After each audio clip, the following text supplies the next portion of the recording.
I guess I'll have a bit of a less doomer video because I haven't really seen many people talk about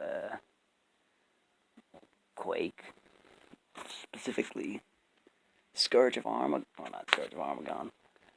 Dissolution of Eternity. I'll talk about Scourge of Armageddon in the next video, but by the way, this is a bit of a waffle on about, well, Scourge,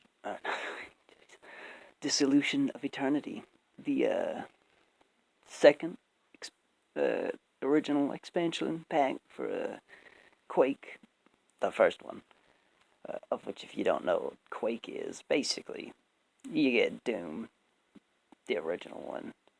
Quake effectively is a similar game, but instead of demons, you're fighting Lovecraftian monsters, as well, with a selection of thematically different yet simultaneously dark and gritty enemies.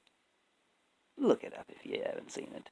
However, I specifically want to talk about, well, Dissolution of Eternity, at least in this video, and specifically things I both like and I think that aren't really talked about enough. Well,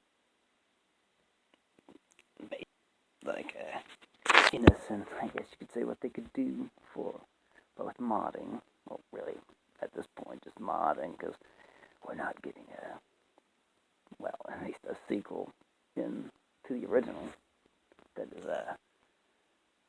like the original, maybe a Doom Eternal, but, you know, that has yet to be seen. However, I guess, get on with it.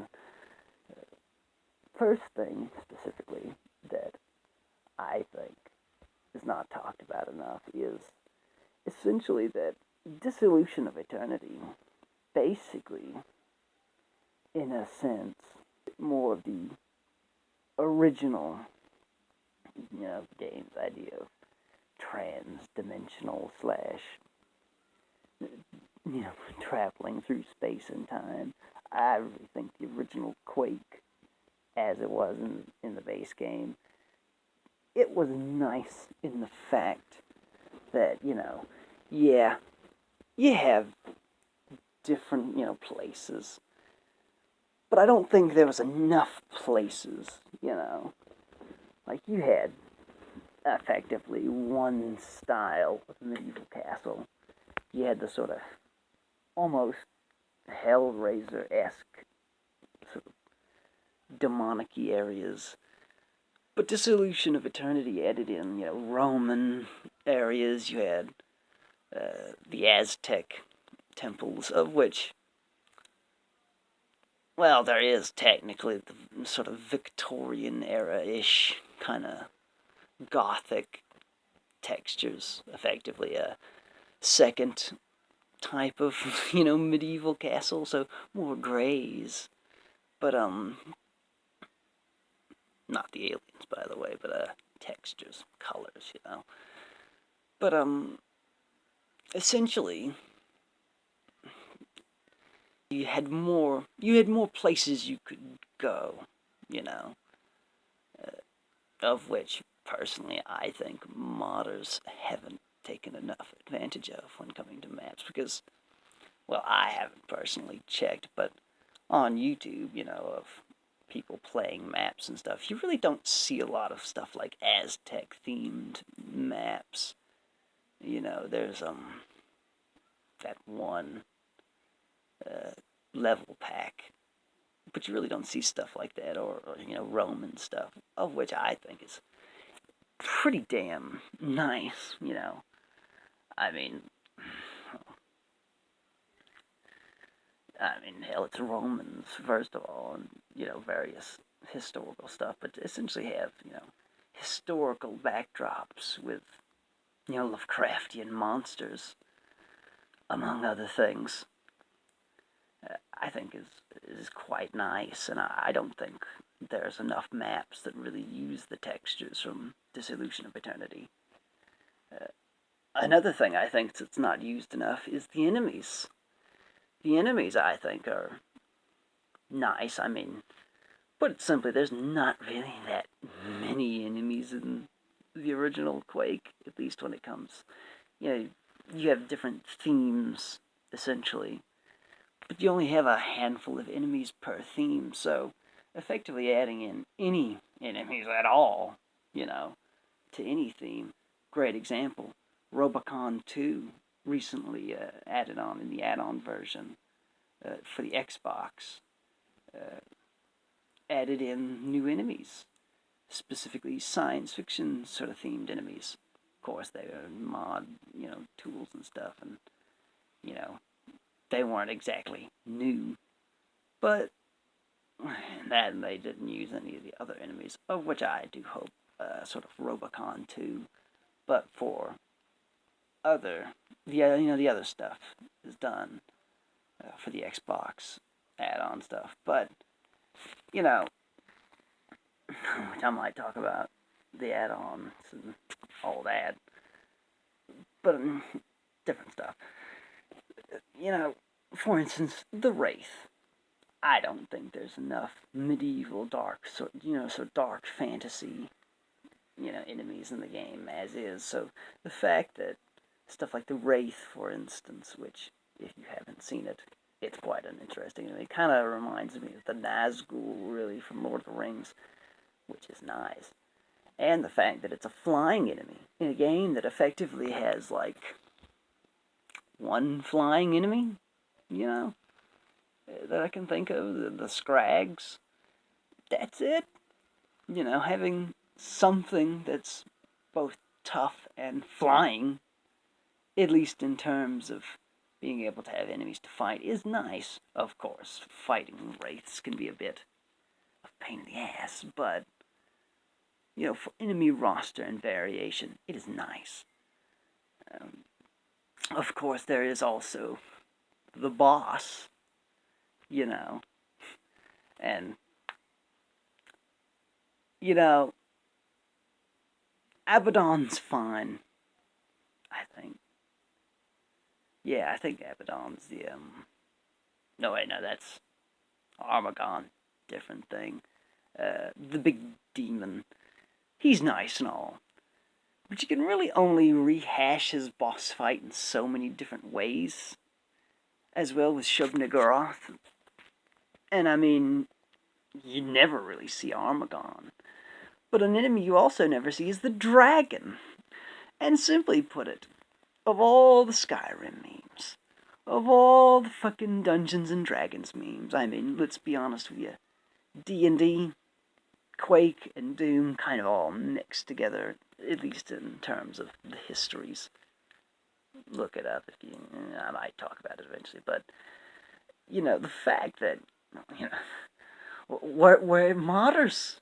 Where's my rehashed dragon boss fight, Yeah, I mean, where's my red dragon, huh? It's like, I think it's an enemy that, while, let's be honest with you, not the most cutting edge of boss fights, is an enemy highly underused when it comes to mods. Having a boss, potentially multiple. Hell, have the dragon and the big demon. Why not that? But, it's like when it comes, basically, I think, well, there is also the ammo stuff, though. On the ammo, alternate ammo pickups, they're fine, I guess. The thing I would like to see in mods a lot more is essentially implementing both expansions, weapons, enemies, stuff like that. The fact that Mjolnir, the big hammer, of which I will talk about eventually, hasn't been used in more mods, I think is extremely bad, along with the dragon, But it can be a bit unwieldy having all of those weapons, alternate ammo types, all of that, especially if you're trying to somehow make that work on a controller. though. Well, I'll talk about that in the add-on video. But, essentially, you know, I mean, you got fucking plasma rounds, which is essentially a BFG. I mean, they're okay. They're alright. I mean, they're nothing really to cry home about, though aesthetically they are quite nice. Shooting giant, you know, seeing as Half-Life's crossbow, shooting molten projectiles is quite nice. But, you know, there's not really much to talk about. Would be nice to see it more often, though. When it comes to the enemies and maps of the unique stuff, it's less, you know, painful to not see the alternate ammo types. But, you know, like, not the dragons, wraiths, especially in a, you know, game that, in a thematical sense, really underutilizes its themes. It would be nice to see them more often, you know, be utilized. Not to say that, you know, mods haven't done great stuff in terms of utilizing it. Of what I've seen, there are some pretty cool maps. But I really think that, you know, Scourge of Armagon, or not Scourge, Dissolution of Eternity,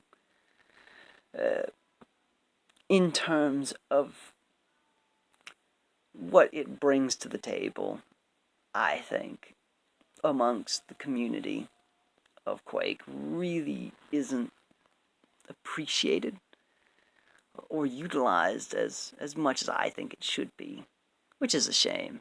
After all, dragons. That's basic. That's very. I mean, what else could you ask for, really? You know, I mean, there's 2 boss fights in the base game. One in Scourge of Armagon and one in Dissolution of Eternity. 4 bosses. One of which is, again, just a dragon, which is nice, but, a dragon, you know. I mean, Skyrim did it better, and Skyrim didn't do much of a good job at it anyways.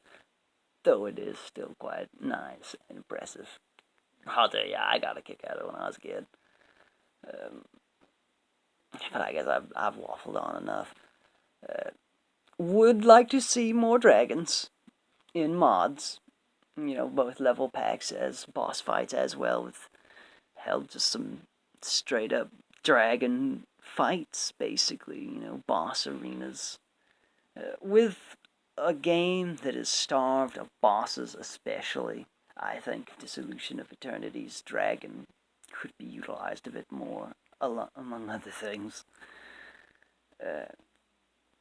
But, you know, there's, you know, always time. I mean, after all, the end of the world hasn't happened yet. Among other things that could impede the progress of development of mods.